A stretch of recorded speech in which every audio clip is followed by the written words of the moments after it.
Posted by you. Also a robot almost 10 years, trying to get pregnant, wife tells me there's someone else. Selfish. That's the word that sticks out in my mind through everything. We were high school sweethearts, got married after nearly 6 years together. We were pretty young, early mid-20s. First year it was great, then she had some really tragic family issues. I lost my job, just a bunch of shit. She never got over that period of time and has taken it out on me and everyone around her ever since. For almost 7 years, sex was 6-10 times a year because she didn't want it. She spent tens of thousands on credit cards trying to make herself happy. Always got her way, got what she wanted, all about her. Then she decides she wants kids, after years and years of saying absolutely not, and comes to me to sort of apologize. She didn't apologize, just said, I know these past years have been tough, I want things to get better and start a family. After struggling for so long, I was thrilled. We start trying to conceive, not happening. Right around the same time, I start having pain. Docs find something and I need surgery on a sensitive area to also possibly help us get pregnant. Use your imagination. Surgery went poorly and nearly 2 years later I'm still trying to recover. She was very unsupportive, actually said I don't want to hear about your problems, but she was taking the whole not getting pregnant thing very hard every month. I tried to be there for her, but I was depressed, anxious, and in pain from my surgery and what was happening to my body. In February we were having crazy passionate sex, trying to get pregnant still. A few weeks later she sits down to talk and tells me she doesn't know if she loves me, doesn't know if she wants to be with me, gives a laundry list of complaints, from household chores, to me being unsupportive of her, to us not saying I love you or going on dates, etc. A month or so and several marriage counseling sessions in, with her counselor of 8 years, she makes a comment and I snap and ask her for the truth. Initially she asks me why I think she's not being truthful, then I remind her I'm not an idiot and she breaks down and tells me she had been spending a lot of time talking to this guy at work. She had started a new position where she had to work closely with several people on a daily basis, all men. She told me how he was supportive and comforting through her conceiving difficulties while I was not, my surgery pain recovery be damned, and how she had developed feelings and emotional connection with him. He is married with 2 very young children, and I found out he is leaving his wife family. So incredibly selfish, that's all I can think of or say. Nearly 10 years of catering to her needs, emotions, wants, desires, moods, her spending tens of thousands of dollars, her devaluing my thoughts, emotions, her expecting support from me while actively telling me not to even talk about my pain struggles, her having an emotional affair with a married man who has 2 very young children. The reality is, she has changed so much over the years I don't even recognize her. I put up with so much for so long, I thought it was normal, okay.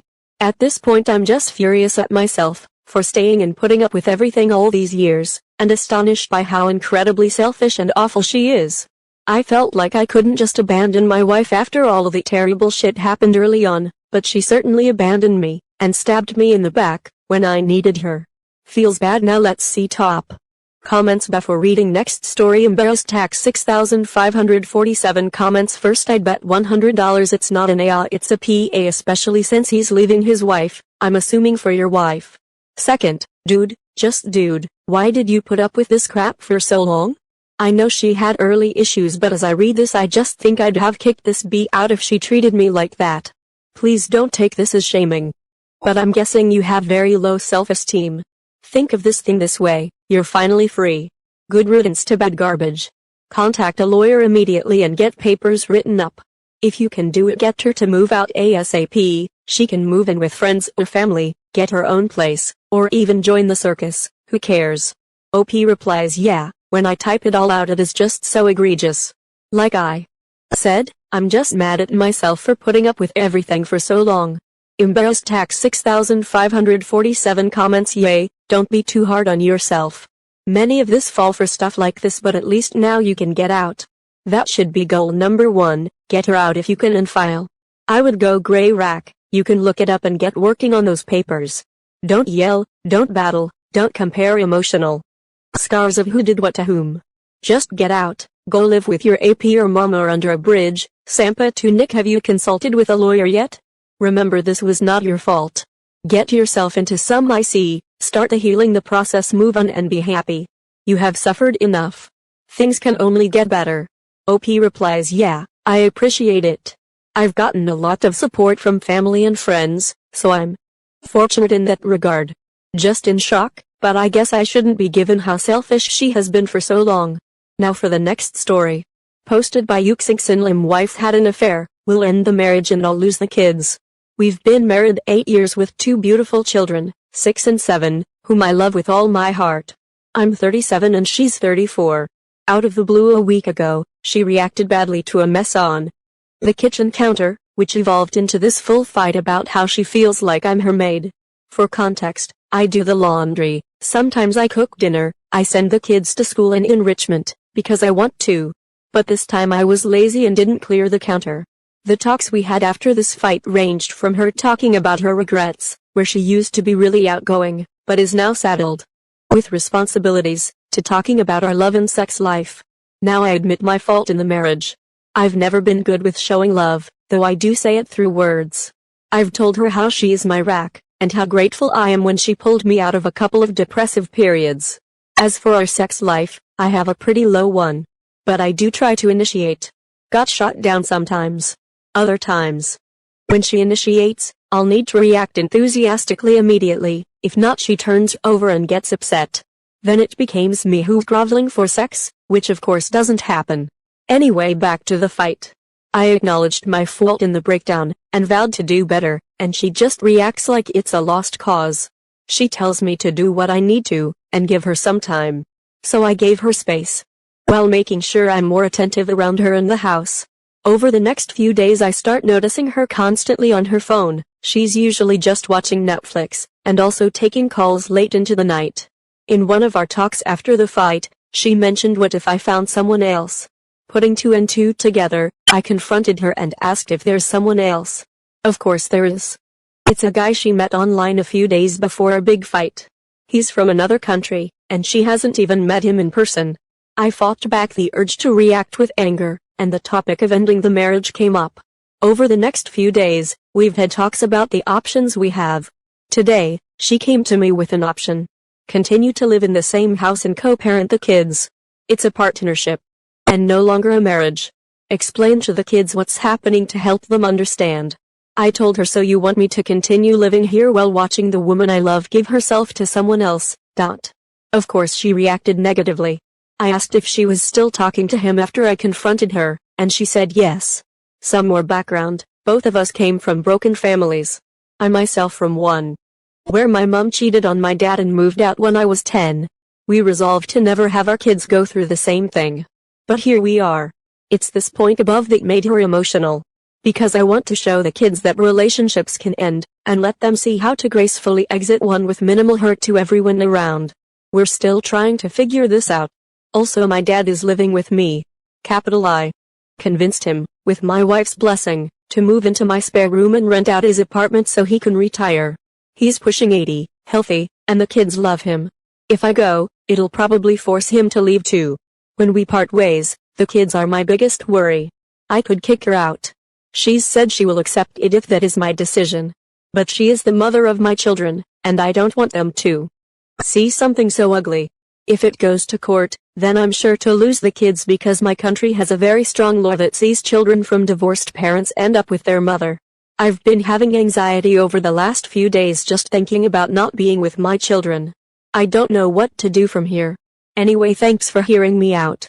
Now let's see top comments. Hollywood Nava comments, she is delusional if she thinks some random guy will be there for her after a month. I say do whatever you think is best for you. This is no way to live. You should show the kids relationships can end amicably. Kick her out. It is the best option. Good luck. Crix10-09 comments, yeah, I'm sure he will love having another man's kids to take care of. There are some women that don't understand that there are men who target married women. Bored, unhappy, dead bedroom. They target them because they love married women and they love the challenge and fetish of sleeping with a woman who is married. They become expert romantics who say all the right things. OP replies, I'm genuinely concerned for her that this is the case. I still love her, even though I know we're at the end of the road, and I don't want to see her hurt. She has a history of depression, so I'm worried things will go south for her if she take another blow. Posted by you forever browser. Cheating wife has her own narratives. I muted my cheating wife on social media to avoid getting riled up, but it's my friends who get so affected. So today, one sent me her post. Yesterday, she just reposted a quote: "You had to know me 5+ years ago to understand my growth. I am proud of me." To which her mom, who's aware of her cheating, replied, "I am proud of you." It's so funny to me how her narrative now, I know because she told me, is as follows: no one ever knows that they will cheat on their spouses. She has her reasons for cheating, and even though she was wrong, her reasons were valid. It's because she married young and we were incompatible. She didn't realize she was unhappy until it was too late. By the time she realized, she should have agreed with me to see our former therapist. It was too late. Telling her family and friends I kissed our neighbor and cheated on my wife is the same as I kissed our neighbor, then invited him over to a hotel to talk about just staying friends but ended up having sex. Then for the next 2 weeks, we were sneaking around in his car in his house while his visiting kids were asleep. When I asked her why her story was curated, she said she doesn't owe anyone anything. Apparently, not even her family and not any of her close friends. Even if she still loves me and wants to have a future with me, maybe eventually when we've both healed, she should not stop being friends with the neighbor because he gets her. And he's an awesome dude. The same dude that offered her a threesome first few months of knowing her. The dude that came over to her hotel to talk with a condom. And the same dude who showed up her hotel unannounced the next day at 1 a.m. with alcohol in his body. This is the same dude to have claimed I am not that king of guys. When I brought this up with my wife, she's like, "But you don't know him like I do?" Capital I. Said I'm glad that I don't know him at all. I apparently think highly of myself just because I accept the fact that someone else would appreciate all that I offer in a relationship, and that someone like her, a cheater, doesn't deserve me. I've wanted a divorce since I saw them on camera flirting at the house party. I even wanted it more after seeing them kiss in the garage. It was 1000% confirmed. After he confirmed with me that he FD my wife 4 days after the said kiss, I filed for a divorce as quick as I could and just waiting for the judgment. We're in California, so annoyingly, we have to wait for at least 6 months for things to be finalized. She and her mom may mean something else that they're proud of, but all of this just began on June 1st, so I hope the growth she's referring to is not her ability to throw away her 5 years of relationship over curiosity, entitlement, and selfishness. Because that is not something to be proud of. Posted by you, a lost being. I can't stop blaming myself on letting my anxiety turn into mild depression, which seemingly triggered everything. I, 27M, and my ex, 24F, graduated college last year. We were together for beautiful 4 years, and the D-Day was 4 months ago. I always felt like she was the best thing ever happened to me. Before that, I was suffering moderate anxiety, which occasionally led to depressive behaviors. It wasn't too severe, though I could hardly manage. During those 4 years, I put my best to overcome those aspects of mine, and I managed for the time being. The life I had and the life I would have with her were all worth the effort. Ever since the pandemic, we were living a long-distance relationship. Fast forward to 8 months before the D-Day, we both got our jobs. Mine was one of those well-paying yet stressful ones. Guess what? It triggered the old demons. The job slowly ate me alive, or I let myself. I felt drained over time. The anxiety came back, and supposedly it affected the relationship. I never thought the effects of my actions alone would cause the end of it, as it was one of the best relationships I've ever seen until to the point, though I also never knew it was a triggering factor for many more to come. As a solution, I wanted to get into something I would enjoy doing more with rather less pay. This is the part 1. Never stop blaming myself, the part eating me on the inside every day still. After about working for 5-6 months, I quit and wanted to ease myself, give myself a little bit of time, get over the drained situation, and then get a new job to 3 months onto that. I felt better and was ready to get into a new job. Then the D-Day happened. On her side of the story, AITA started just 3-4 months before the D-Day. Note that she was somewhat supportive until the early stages of AITA. AP was a co-worker, and a very successful one. I can already imagine the highs she would get given my situation, suffering on the little heights which seems like mountains to me. One side, there is this guy you loved for 4 years, though living a long-distance relationship for the time being puts a physical distance as well as a mental one, and he seems like a failure. Couldn't hold on to his job, literally. Doesn't do anything ever since he quit for 2-3 months. On the other side, there is this new high, AP, a soulmate, a successful co-worker, as they all are. Long story short, she chose him, dumped me on the D-Day. Ever since then, the exact date being mid-March, I blame myself considerably too much. I feel like my poor mental state caused the whole triggering effect. We could have rented a house, removed the distance, kindled the love, if I had just not. I am now working at a job I'm feeling okay with. D-Day and the breakup delayed it a few months. Every single day at work, which is remote, I cry and blame myself over and over again for not being able to do this months ago, in fact a year ago even. How do I ever get this feeling past? The better I feel at my job, the worse the self-blaming gets. I'm stuck at this dilemma. I wonder why wayward spouses with their affairs always hit you from the weakest point you have at the lowest moment of your life, and leave you all alone in the dark. Posted by You Do Leadership 3530 meeting X for the first time in 20 years. I'm not sure if this is the right place for this post. I was at a community yard sale when a woman came up and started talking to me. It was my ex-wife.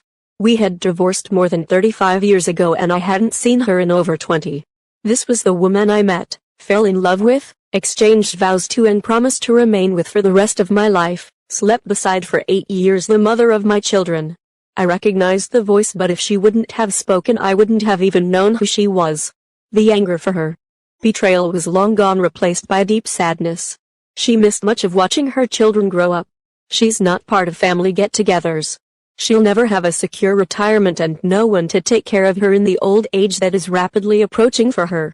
I wanted to ask her for why did she think it was worth it? Her and the AP lasted less than a year. We never really talked after I found out about her affair. I wonder if people ever think about what their affair can lead to. The pain it causes. The broken families. I survived, remarried, raised my children. Yet just those couple of minutes brought back the pain and hurt all over again.